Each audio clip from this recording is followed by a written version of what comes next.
Hey everyone, Dr. Josh Axe here, and welcome to the Growth Lab podcast, where each and every week we cover the science behind how to grow. Now, in this episode, I'll be reviewing a clip from an interview between Alex Clark and Dr. Erica Komisar, where they discuss the impact of daycare on childhood development. And so take a watch of this first clip with me right now. Well, we know that the longer you leave your child when they're under the age of 3, the greater the chance that they'll develop either, remember I said fight or flight, that they'll either develop aggressive behaviors, behavioral problems, and or a flight response, which is ADHD. And we know that ADHD diagnoses are seriously up in very young children.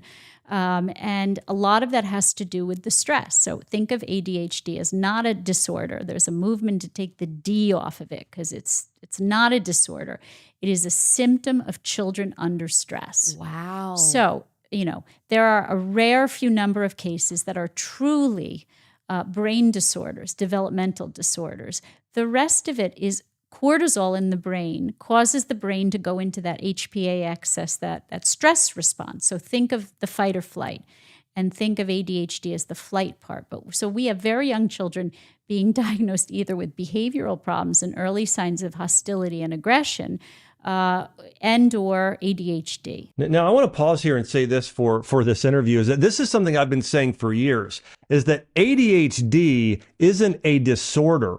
It could be, it's more of a emotional issue that can be happening with the kid being in a high stress state and environment. So again, an ADHD diagnosis is kind of a throwaway diagnosis. It's not a disorder. It could be more personality related or having a need that maybe isn't totally being met here, as the doctor is saying. So let's continue and watch here just a little bit more, and then I want to give a breakdown. And what's the correlation between kids who are diagnosed with ADD or ADHD and being put in daycare? Oh, there was a study done that showed that children put in daycare, the more hours they spent in daycare per day, the greater the chance they developed either aggressive behavioral problems and or attentional issues. Is that only before the age of 3 or any age? The study was done on children who were in sort of in that area of preschool, right before preschool. So it would have been daycare.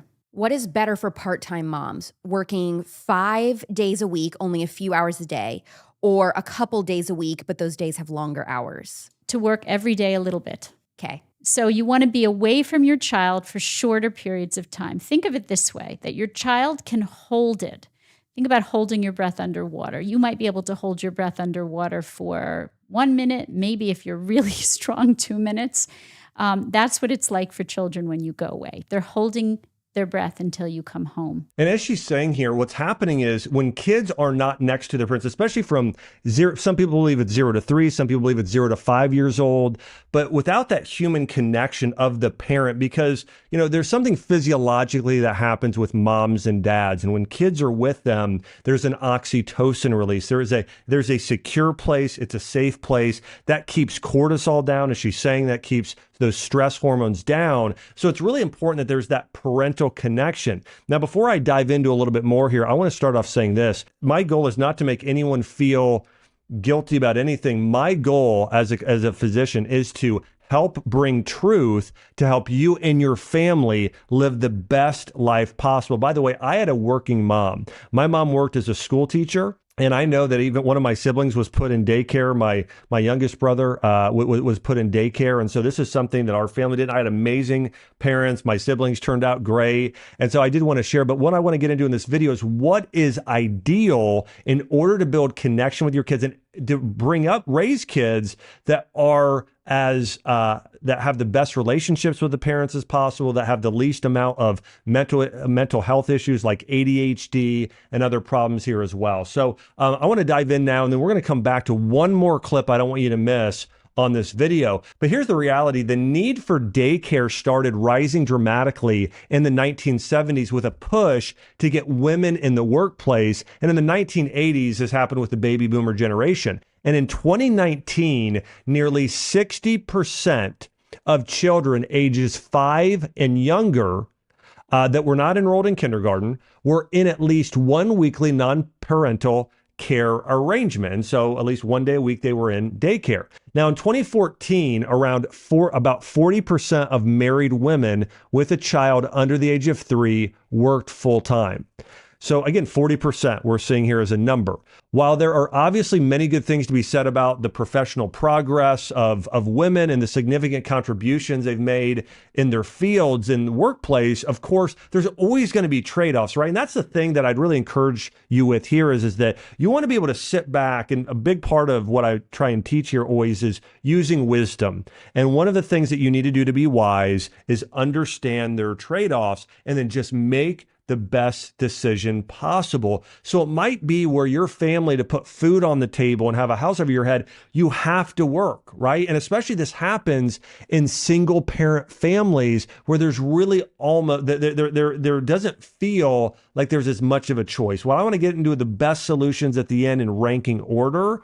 And then sometimes you just have to, but there's even solutions where if your child does need to be in daycare, well, how do you manage that and still care in the best possible way for your child? So there are really two main problems as the clinicians hitting on here when it comes to daycare at a very young age. Number one is something called insecure attachment, which happens between the mother and child. And number two is attention deficit related disorders in children. By the way, I was the child that was diagnosed with ADHD. So I really understand this. I really have been in a situation in my own life where I got prescribed Ritalin, I got prescribed Adderall, and I had trouble in school really up until late in college when I finally was able to overcome this ADHD diagnosis and break through limiting beliefs. It's a whole nother podcast episode that you could go back to and watch. But I want to share now and getting into this problem just for a minute. And so here's the reality for the mother. One, this can be incredibly difficult for the mother. Like we have a preschooler right now. And my wife, Chelsea, when she drops her off, I remember by the first time that Chelsea dropped off Arwen at daycare, I remember calling her right after, and I could tell she was in the car and she was crying. And she had a really hard time because they've built such a beautiful and incredible bond. And so for Chelsea to drop Arwen off at preschool, that alone was really, really so difficult. And one, that's normal, right? It really should be an emotionally painful experience for mothers, because when you have such a deep and personal and loving connection, that's going to be normal, but you want to do the hard thing. And so it's a good thing to do. But today women are often pressured to prioritize work over caring for their children full time. Now, I do want to say this is that like we have our daughter in preschool. She goes, I want to say it's 4 hours, 3 days a week. Okay. Now, if you homeschool, that's another great option where the mom can be connecting all day. But we'll get into this here a little bit more in a minute with a few things. The next thing here is just with the mothers, I want to say, this causes mothers to sometimes feel and have a sense of, abandoning their children. Now, some women maybe don't feel that, but I know that my wife, Chelsea, even though she knows she's not, she still has this feeling sometimes of a little bit of guilt of, having Arwen go to a place where she can learn. Now, obviously, the preschool situation can be different than daycare, but I want to continue to get into this here a little bit more as well. Now, for the child, attachment forms primarily in that first year, but it's really the first 3 years are when kids are the most sensitive for that attachment. So between the ages of 1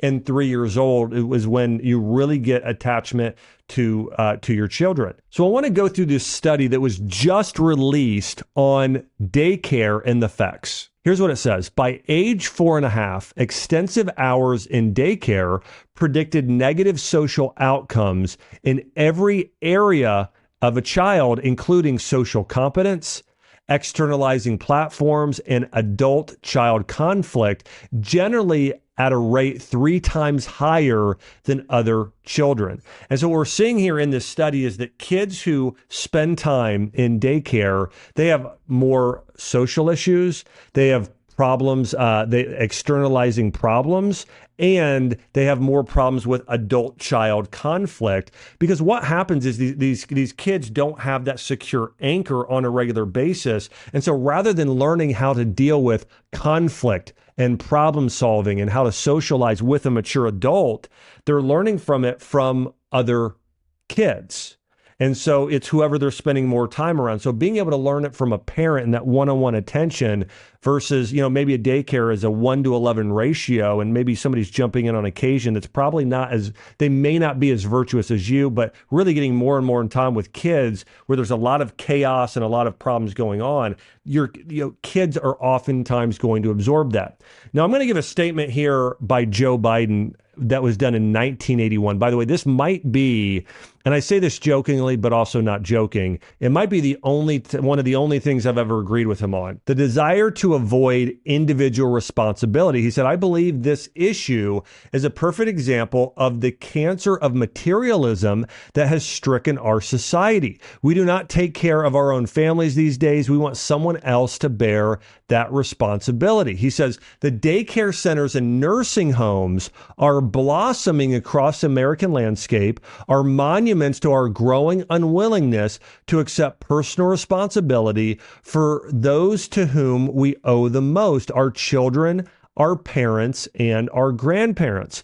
If we continue to turn our backs on those we are closest to, how long can we hope to meet any of our obligations to the great nation history intended us to be? And so what he's saying here is when you go back throughout history, when you had societies that were more based on a tribe and a very close-knit community. I remember talking to my grandfather, and I asked him about why he decided to move to this little city in Ohio called New Bremen, Ohio. He said, well, most of our ancestors were German, and we were a certain denomination of evangelical Protestant. And he said there was a church in the center of the community. We had a lot of our family members and friends, and we all sort of shared things. We lived together as more of this communal living, and there was no such thing as a daycare. Your grandparents watched your kids or your family friends, or there was more of this communal living in that way that we don't have today. And obviously there are a lot of benefits of that. There are also maybe some negatives and there are also some other benefits of being exposed to people from across the globe and more of this sort of globalization living. But again, there are some negatives and some trade-offs. And so what I want to do now is go through in ranking order some of the ideal things you can do. And I want to give some solutions on the best way to create connectivity for your kids and allowing them to thrive. Because again, the idea of this video here is that we not only I'm not here to guilt anybody. Listen, there are some parents and you feel like you don't have a choice of what to do at daycare. But I always want to be a bearer of truth in sharing even hard realities and give solutions as well. Now, before I get into these solutions, actually, I want to go back to the video here and play one more clip. Children under the age of 3 do something called parallel play. They don't actually, until they're about 3 years old, even interact with one another. You're not putting them in daycare for their own good. You're putting them in daycare for your good. And that's the problem. It's not for their good, because what benefits a child under the age of 3, sure, you can go to classes like mommy and me classes or gym classes, but as long as you're within eyesight or physical touch of your child, so they can, what Margaret Mahler, a very famous psychoanalyst, called emotional refueling. She called it rapprochement. The idea that you can explore the world with great courage and inspiration, if you will, if you have your primary attachment figure within reach or eyesight of you. Okay. So you can toddle off and explore, but if you can come back and get a hug or look back and make sure your mom's there, then you can toddle off and explore again. And that builds resilience over time. And I feel like we see that at playgrounds a lot. Like a Yes. kid falls over and they're totally fine. They don't even have a scrape, but they fake cry or whatever and run over to mom for a few seconds of reassurance. And then they're like, okay, my mom's here. Now I'm going back. That's it. That's it. That's called emotional refueling. If you're not there, they're not emotional refueling. They're having to hold their breath. I love this term here, emotional refueling. And this is what kids need. It's not that you have to be with them every second of the day, but they're coming back and they're getting refueled emotion on a regular basis. And I see this with our daughter, Arwen, when we're at the playground. She'll run off, she'll play, but then she comes back and she needs a hug from mom, or she needs her to do something with her, or dad, when I bring her. For a very similar thing. And by the way, before I learned this research and started doing research, I thought, well, maybe there's a benefit on a day or two a week of doing daycare for that socialization. But as the expert here is sharing with us, Dr. Erica, is that that's not the case. And it is better off, by the way, rather than one full day doing, if you had to, do a part day or a half day, and then going back and being able to interact with your child. Because again, she says it's like coming up for air. It's getting this sort of emotional fuel on a regular basis. So I want to dive into some of the solutions here and some of the best outcomes that you can hope for, or best strategies. Number one ideal is parental care, right? So one of the parents, and by the way, this could also be not just the wife, this could be the husband staying home, certain parts of the day, but being there with a parent all day from the ages of 1 to 3, that is the ideal. Now, that might not be possible for every single person, but again, for that's the ideal. And I think it's always important that we aim for the ideal. We don't need to have a sense of guilt if we can't hit the ideal, but at least we know what it is, and then we can do the next in line of what's best. Now, the second best ideal is having grandparents or other family members nearby that can be there with those children, again, that are 1 to 3 or 1 to 5 years old, as she's sharing. And so again, grandparents, this is something that Chelsea and I have done. So we have Chelsea's parents that live very close. My parents are willing to as well, to be there for Arwen or our other daughter anytime that we can't be there for some reason. Third is a nanny or someone you really trust and who is willing to spend, here's the key, one-on-one time with your child. Okay. So if you have a nanny, somebody with virtue, that's high character, that's great with kids, that's the next ideal scenario. If you're a working mom and you need to, it's by necessity, you need to leave your kids with somebody for a period of time. So again, number one is parents are there. Number two, grandparents are family. Number three, you got a great nanny that can really connect there with the child. Number four is a double duty caregiver with another family. So at least the child is part of another family environment. Maybe it's not one-on-one, but maybe it's 1-on-4 attention. So there is more attention there. That's the next best option. And remember, it's better if you are going to work that it's not all day for 3 days. It would be better to do half days and then be there with your kids most of the day. And if you are one of those people that are working and you have to, then you're able to then at least go for, let's say, that second half of the day and give your child a lot of one-on-one attention. And last resort is daycare. And here's what I would say is, if you have to do daycare, do your research and try and find the best ones in your area with the smallest ratio of caregiver to child, because part of what happens is your child is put in a chaotic environment. And as she talked about, and as I studied this research, was what's happening is kids, when they're around a lot of other kids without a parent there to anchor them, their cortisol levels go up, their stress hormones go up, and they get their body in a fight or flight state. And so when the fight or flight state comes up, ADHD increases, issues like anger and getting out of bounds emotionally, because when you have 3-year-olds with a lot of other 3-year-olds, there's all of this chaos, versus when they come back to their parent, there's order, there's peace, there's calm, there's love, all of those things to help balance out the chaos, which is normal. There should be a little bit of chaos, but they have to have that balance. And if not, that chaos starts to breed fight or flight response, emotional issues, and conditions like ADHD. Now, listen, if you're in a situation where you feel like daycare, again, is the only option, here are some ways you can help your child. Number one, again, spend as much quality time with them as you can outside of daycare. And number two, play with them. Read to them before bedtime. Do everything you can to interact and build those strong bonds that you can the rest of the time that you're not with them. And I want to make this note on, if your child is diagnosed with something like ADHD, here's what I encourage you to do. Follow a more natural approach.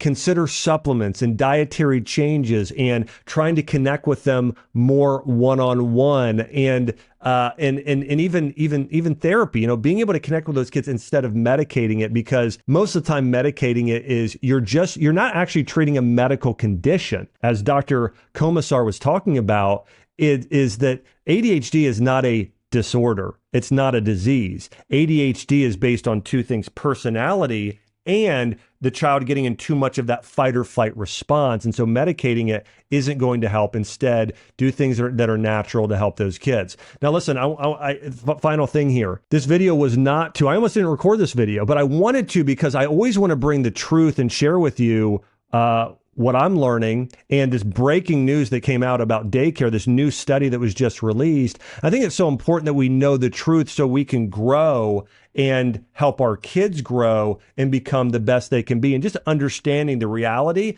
and knowing the trade-offs so you can operate with wisdom. And I'd love to hear from you. Leave a comment below and let me know if you've seen or personally experienced any of these effects on daycare and childhood development. So let me know your thoughts here in the comment section below. Hey, thanks so much for watching this video on the side effects and trade-offs of daycare.